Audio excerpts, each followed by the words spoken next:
కోతికైనా గీత సక్కగా ఉండాలబ్బా. అవు మరి కొంతమంది ఏం పని చేసినా ముంగట పడదు. ఇంతమంది మట్టి ముట్టుకుంటే బంగారం అవుతుంది. ఏ కార్యం ముంగట వేసుకున్నా కాదు అనేటి మాట ఉండదు. ఆగో అసొంటోళ్ళ దాంట్లో గీళ్ళొకళ్ళు అదృష్టం దేవలాడుకుంటా గిల్ల ఇంటికొచ్చి తలుపు కొట్టింది.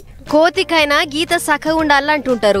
గీ అన్నకు స్కేల్ పెట్టి గీసినట్టే సక్కగా ఉన్నట్టున్నది పో. నిన్న మొన్నటి దాకా బ్యాంకులో లోన్ కొరకు తిరిగినోడు ఇప్పుడు బ్యాంకుకే లోన్ ఇచ్చే అంత ధనవంతుడు అయ్యిండు. అవు మరి రాత్రికి రాత్రే కోటీశ్వరుడు అయ్యిండు అన్న. చూస్తుర్రా సంబరంతో ఇద్దరు ఆల్మొగల మొఖాలు ఎట్లా ఎలిగిపోతున్నాయో. 11 కోట్ల రూపాయల లాటరీ తగిలితే ఉండదా మరి. పేరు అమిత్ సహరా.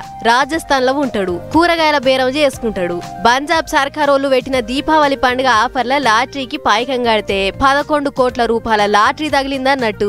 గిన్ని రూపాయలు గెలిచుడంటే మాటలా? దెబ్బకు అన్న బతికే మారిపోయింది. ఇప్పుడు పెద్ద ముచ్చటేందంటే అసలు లాటరీ టికెట్ కొనడానికి కూడా అన్నకాడ పైసలు లేకుండేనట. ఆయన సోపతిగాని దగ్గర అప్పు తీసుకొని లాటరీ కొన్నాడట. ఇప్పుడు లాటరీ తగిలిందని మురిషుడే కాదు, తొలుత సాయం చేసిన సోపతిగాని ఇంట్లో కూడా సంబురాలను నింపిండు అన్న.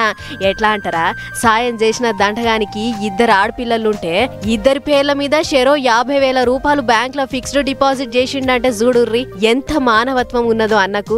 అదృష్టం అంటే గిదే మరి. ఏమైనా లక్ అంటే గిట్లుండాలి అని అంటుర్రు పబ్లిక్.